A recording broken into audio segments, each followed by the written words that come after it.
ओम शांति चेतन भाई। ओम शांति ईश्वर भाई। चेतन भाई, आज हम 28/3/2025 की मुरली रिवीजन कर रहे हैं जी। और आज खास बाबा ने बोला है कि तुम बहुत लकी हो जी। हमारे भाग्य पे हैं, हमें नाज होना चाहिए क्योंकि तुम बाप की याद के सिवाय तुमको कोई और फिक्रात ही नहीं है। बाबा बोलता है मुझे याद करो तो सब पापों से ही मुक्त कर दूंगा और तुमको ऐसे एक की जन्म के लिए सुखी बना देता हूँ जो कंचन काया बन जाती, हेल्दी वेल्दी हैप्पी बन जाते हैं। जी। माना गारंटी ले रहे भगवान।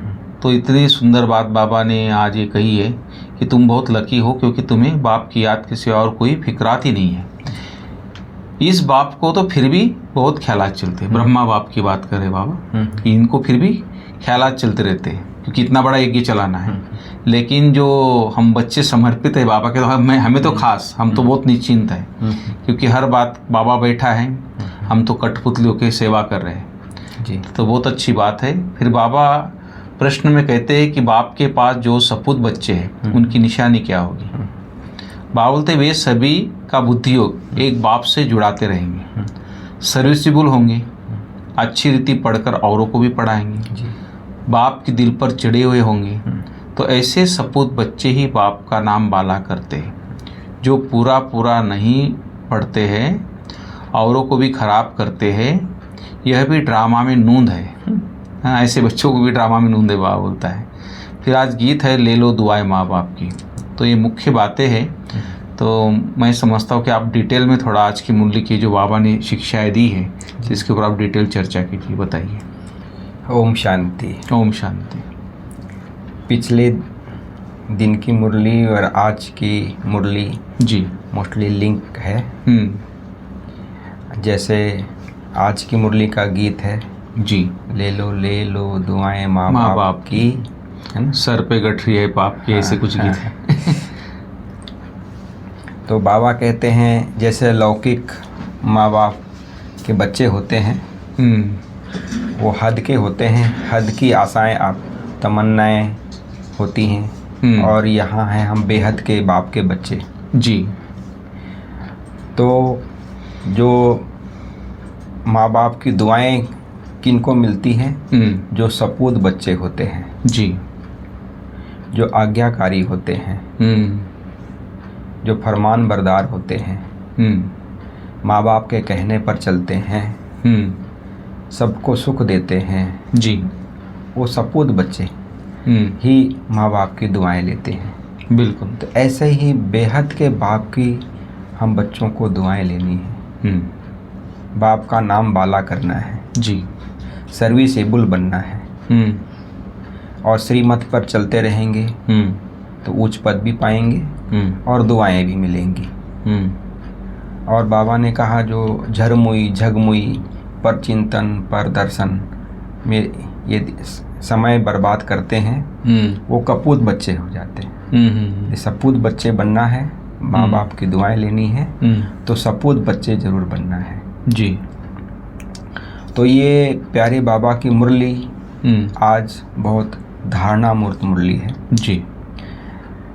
क्योंकि हम बच्चों को का जो बुद्धि योग है एक के साथ लगा रहे, इसके लिए बाबा ने अनेक विधियां भी बताई हैं जी। एक बाप दूसरा ना कोई, श्रीमत पर एक की श्रीमत पे चलना है। तो वैसे तो हम यदि सोचते हैं कि सपूत बच्चों की निशानी तो बहुत एक लंबा चौड़ाई हो जाता है, लेकिन आज की मुरली के आधार पे जो था ये है।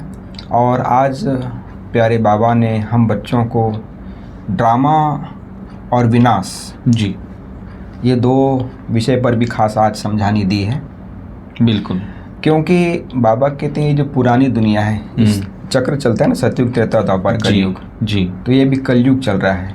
इसका विनाश होना ही है। इसमें कोई कितना भी पैसे वाला हो, करोड़पति हो, बाबा ने कहा सब के सब मिट्टी में मिल ही जाना है जी। कल की भी मुरली में था ना कि भूकंप आएंगे, फेमन पड़ेगा, है ना, सारे विनाश की कितनी बातें बाबा ने कहा है जी।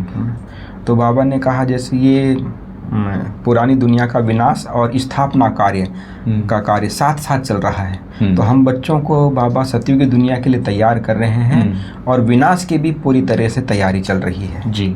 इसलिए बाबा कहते हैं कि पुरानी दुनिया से हमें बेहद का वैराग्य चाहिए, क्योंकि दिन प्रतिदिन लड़ाई लगते ही जा रही है। मना उलझने का ही बात चलती है, मूंझने का ही बात चल रही है। आपस में लड़ाइयों की तैयारी शुरू हो चुकी है जी, बिल्कुल। मना कम नहीं हो रही है।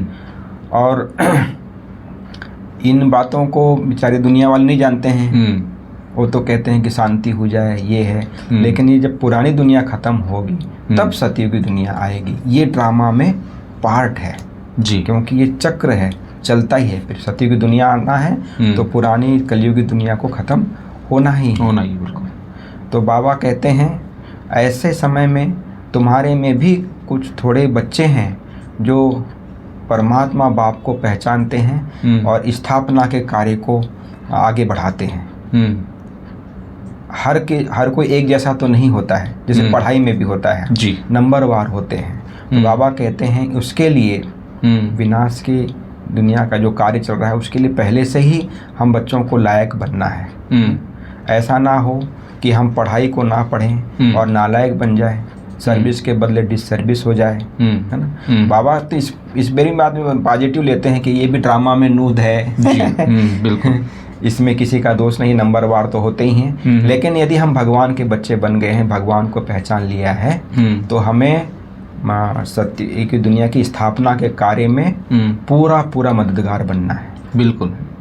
इसमें पढ़ाई में कभी फेल नहीं होना है। यदि बाबा कहते हैं ये पढ़ाई का इतना महत्व है, यदि अभी फेल हुए तो जन्म जन्मांतर फेल होंगे, कल्पांतर फेल होते जाएंगे। तो कई नज़रिए से हम देखते हैं तो कितना बड़ा महत्व है। स्वयं भगवान पढ़ाते हैं जी, है ना। यदि हम अभी पढ़ते हैं तो कल्प अच्छा ही पढ़ेंगे। और बाबा ने आज योग के और पढ़ाई दोनों के बारे में भी बहुत अच्छा हम बच्चों को मुरली में समझाया है। चेतन भाई, एक बात मैं पूछना चाहता हूँ। रामनाथ भाई ने क्लियर किया था, कई लोग ड्रामा को लेकर कंफ्यूज रहते हैं जी। जैसे आपने बोला ना, अभी अगर नहीं करेंगे कल फेल होती रहेंगे। फिर कई लोग उसको नेगेटिव उठा देते हैं, बोले पहले ही फेल हुए थे हम इसलिए अभी फेल हो गए, सुना, ऐसे नेगेटिव उठाते। लेकिन उस दिन रामनाथ भाई से हमारी चर्चा हुई थी, बोले ड्रामा बाबा ने बोला था टिक टिक करके जो मिसल चलता रहता है, एक्यूरेट बना हुआ है, लेकिन इसको यथार्थ रीति समझना है। जी जी। समझना माना कि अभी जो हम वर्तमान समय कर्म कर रहे हैं उस कर्म को हम श्रेष्ठ बना सकते हैं, उस चीज़ का हमको ज्ञान मिला है जी, तो हम ड्रामा को श्रेष्ठ बना सकते हैं। तो ये उन्होंने बहुत अच्छी बात कही कि ऐसा नहीं सोचना कि ये कल्प पहले हुआ था इसलिए हो गया, लेकिन हम ड्रामा को अच्छे से अच्छा बना सकते हैं। तो बहुत अच्छी बात कही। नहीं, ड्रामा में ये भी तो कह सकते हैं कि हम ड्रामा में कल्प पहले हमने नंबर 1 बने थे, हम ही विश्व कल्याणकारी बने थे, हम ही देवी देवता बने जी। पॉजिटिव सोच से और हाई जंप ले सकते हैं। तो यही तो भगवान सिखाते हैं जी, बिल्कुल। यदि इसमें भी बाबा ने कहा जिसको यदि ये सोचना है तो ये भी ड्रामा में पार्ट है। जी जी। भाई उसका वो माना एक पार्टी नहीं होगा तो जैसे बाबा कहते हैं ना, यदि इस घराने की आत्मा नहीं होगी तो कितना भी माथा मार लो नहीं आते हैं, नहीं तो एक जरा सा हल्का सा पता चलते ही बाबा के बच्चे बन जाते जी, बिल्कुल जी। तो ये है बाबा की माना मुरली है। जो बाबा ने कहा योग का जो है उसका भी रजिस्टर रखना चाहिए, जैसे पढ़ाई का भी रखते हैं तो ऐसे ही योग का भी रखना चाहिए, और अपने चलन माना कैसी चलते हैं उसका भी रजिस्टर हो। तो बाबा कहते हैं योग ही मेन है, योग के आधार पर ही हम पढ़ाई को भी समझ सकते हैं, ना अनुभव कर सकते हैं। तो कई बार क्या होता है पढ़ाई का भी अहंकार आ जाता है तो इस दुनिया में भी आ जाता है। तो बाबा कहते हैं योग के माध्यम से हम गुप्त मेहनत कर सकते हैं। बाबा ने कहा कई बार योग कहते हैं बच्चे मूंझ जाते हैं, तो बाबा ने कहा योग अक्षर को हटा दो, याद है ना। तो बाबा ने कहा जिससे वर्षा मिलता है ना, जिस भगवान से हमें कितनी बड़ी ऊंची पढ़ाई मिलती है ना, सतयुग की दुनिया के राजाई मिलती है, ऐसे बाप को भी याद नहीं कर सकते जी, है ना। याद को योग अग्नि कहा जाता है। यदि योग अग्नि है हमारे में तो पाप भी विनाश होंगे, जैसे कुंभ मेले का भी बाबा ने आज मुझे तो मिसाल लगता दिया है याद नेचुरल हो जानी चाहिए। नेचुरल हो जाना चाहिए। बिल्कुल, जैसे माँ बाप घर में होते नेचुरल याद रहती है। नेचुरल इसलिए नहीं होती है क्योंकि हम इतने जन्मों से देह समझते आए हैं ना, बॉडी, और हम जिसको याद करना है वो विदेही है। हम आत्मा भी विदेही हैं। आत्मा अविनाशी है, परमात्मा भी अविनाशी है जी, है ना। आत्मा भी बिंदी है, परमात्मा भी बिंदी है। उस बिंदी को क्योंकि हम इतने जन्मों तक शरीर को समझा है, शरीर को देखा है, स्थूल चीज़ों में रहे हैं, है ना, देहधारियों से प्यार निभाया है, देह को याद किया है ना, अशरीरिक होकर रहे नहीं हैं, बहुत जन्मों का ये हिसाब। इसलिए बाबा कहते हैं इसमें गुप्त मेहनत है। और कि अभी कुछ दिनों की मुरली में आती है कि देही अभिमानी बनना, इसमें बहुत मेहनत है, गुप्त मेहनत है। यही मेहनत करनी है, इसी मेहनत से हम सत्व प्रधान बनेंगे, पवित्र बनेंगे, बाप समान बनेंगे, शरीरी बनेंगे, कर्मातीत बनेंगे, विदेही माना बाबा की मुरली माना कितना एक आत्मा समझने पर कितनी, जब इसकी प्रैक्टिस करते ना उसके आनंद में जब खो जाते फिर वही अच्छा लगता है। हाँ, तो जैसे बाबा ने कहा कुंभ मेले में भी कितना मेहनत करते हैं लोग, जाते हैं, ठंडे पानी से नहाते हैं, कितना पैदल चलते हैं, कितनी भीड़ में रहते हैं, कैसे कहाँ सोते हैं, है ना, कोई सुविधा ना होते भी, सुविधा नहीं होते भी कैसे, तो उसका भी तो फल मिलता है ना जी। तो ऐसे ही बाबा कहते हैं माना योग का बल हमारे में इतना होना चाहिए जैसे आशुक माशुक की याद रहती है, नेचुरल रहती है।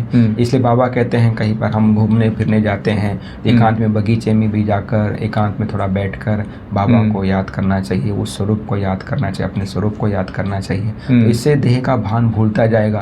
तो बाबा कई बार कहते हैं ना कि देह का फोटो भी नहीं रखो, विदेही बाप को याद करना है। यदि देह के संबंध में, देह के पदार्थों में या संबंधों में या स्थान में ये सब चीज़ें ही यदि बुद्धि रहती है तो नहीं, हमारी बुद्धि पारलौकिक बनी रहे, विदेही बनी रहे, परम धाम की स्थिति में रहे, अपना घर में नेचुरल रहे।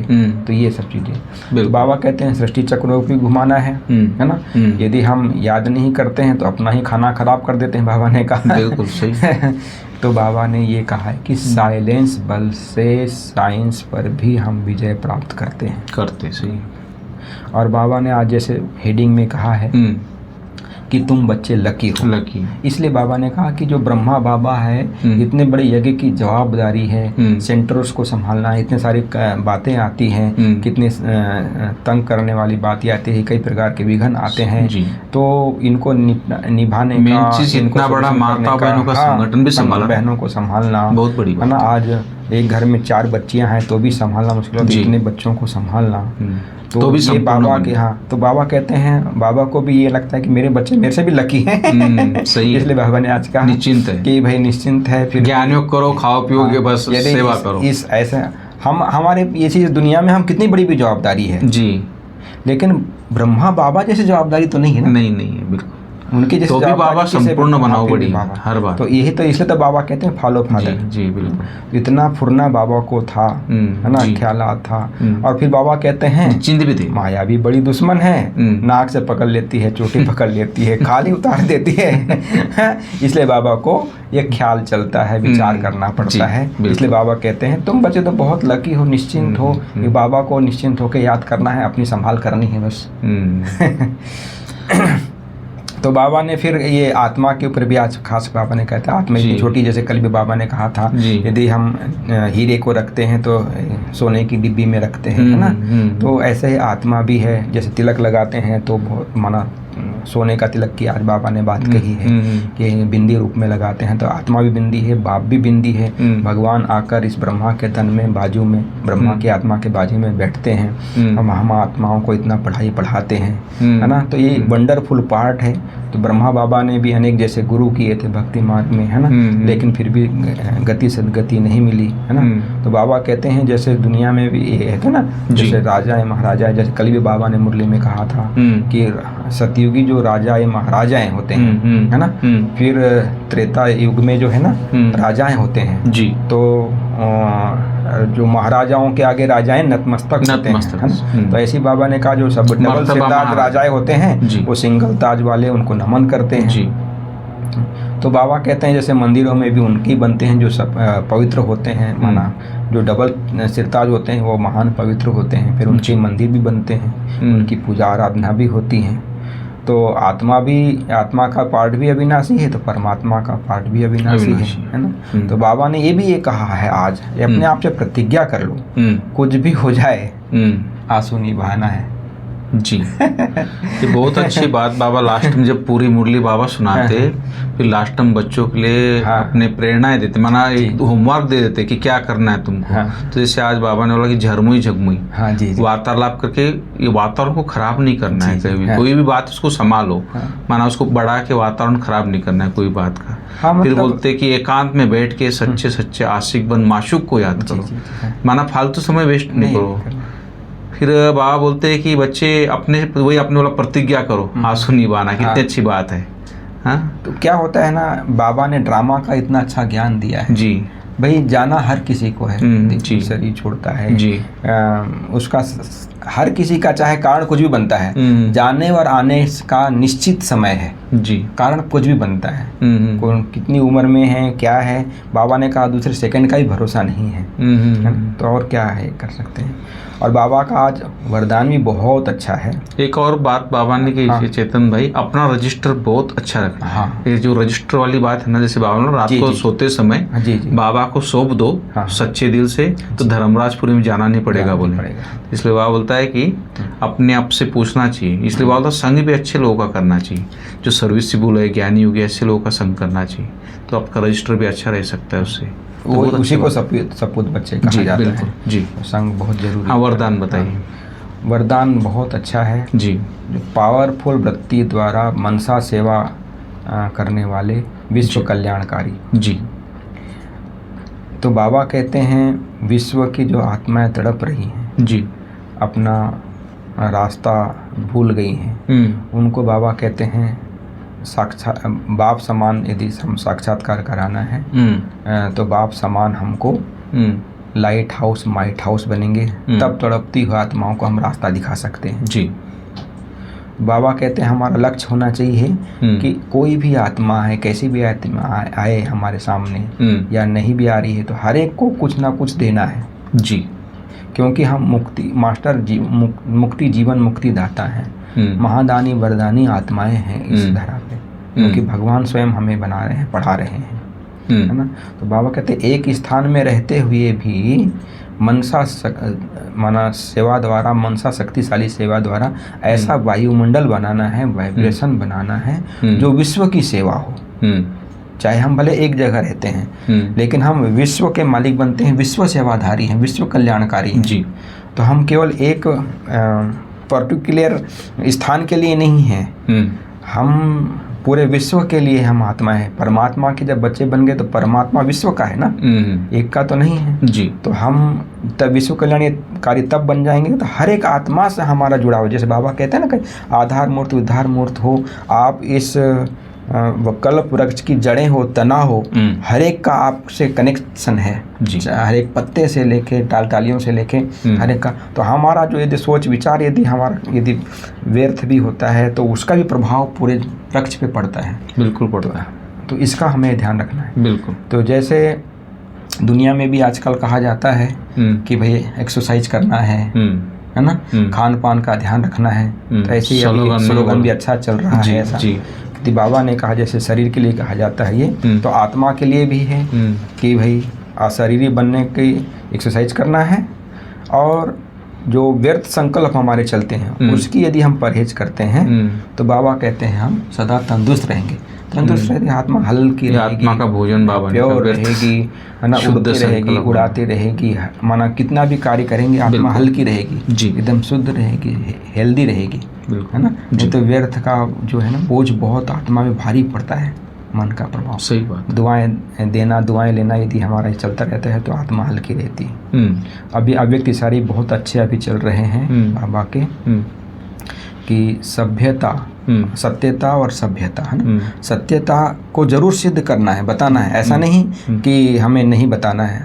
जो आत्मा का सत्यता है, परमात्मा की सत्यता है, परमात्मा स्वयं आकर इस धरा पे अवतरित होकर हम आत्माओं को पवित्र बना रहे हैं, पावन बना रहे हैं, अपने साथ ले जा रहे हैं। परमात्मा बिंदी है ना, निराकार है, तो वो जरूर बताना है, लेकिन सभ्यता के साथ बताना है ना। बाबा कहते हैं विश्व में शांति के तो भाषण बहुत कर लिए हैं, है ना, लेकिन बाबा अभी क्या चाहते हैं कि अब आध्यात्मिक ज्ञान शक्ति का सबको पता चले और इसका सोर्स क्या है ये भी पता चले जी। इस सत्यता को सभ्यता पूर्वक सिद्ध करना है ना? बिल्कुल। नहीं तो कई कहते हैं ना कि हम तो सच बोलते हैं जी इसलिए बुरा लगता है, लेकिन ऐसा नहीं है। सभ्यता होनी, सभ्यता जरूरी है। रॉयल्टी यदि सत्यता आप में रियलिटी है तो सभ्यता जरूर होगी। बिल्कुल। यदि सत्यता का अहंकार के रूप में है, आपका अभिमान है, तो सभ्यता उस नहीं आएगी यदि दूसरी किसी को बुरा लगता है जी। इसलिए बाबा कहते हैं सन सोच फादर, है ना, फादर सोच सन जी।